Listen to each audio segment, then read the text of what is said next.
రాష్ట్రంలో వరుణదేవుడు బీభత్సం సృష్టిస్తున్నాడు. గత 2 రోజులుగా కురుస్తున్న వర్షాలతో తెలుగు రాష్ట్రాలు అతలాకుతలమవుతున్నాయి. ప్రాజెక్టులు, చెరువులు, కుంటలు పొంగి పొర్లుతుండటంతో ప్రధాన రహదారులు జలమయమయ్యాయి.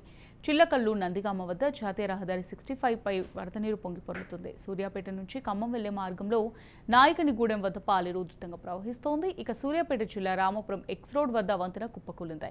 పరిస్థితులు భయానకంగా ఉండడంతో ప్రజలు తమ ప్రయాణాలను వాయిదా వేసుకోవాలని, అత్యవసర అనివార్య పరిస్థితుల్లో ప్రయాణికులు ఆల్టర్నేట్ రూట్లలో వెళ్లాలని పోలీసులు సూచించారు. హైదరాబాద్ నుంచి విజయవాడ వెళ్లేవారు హైదరాబాద్, చౌటుప్పల్, చిట్యాల, నార్గెట్పల్లి, నల్గొండ, మిర్యాలగూడ, పిరుగురాళ్ల, గుంటూరు, విజయవాడ వెళ్లాలని తెలిపారు. హైదరాబాద్ నుంచి ఖమ్మం వెళ్లేవారు హైదరాబాద్, చౌటుప్పల్, చిట్యాల, నకిరేకల్, ఆర్వపల్లి, తుంగతుర్తి, మద్దిరాల, మరిపెడ, బంగ్లా, ఖమ్మం మీదుగా వెళ్లాలని పోలీసులు ప్రయాణికులకు సూచించారు.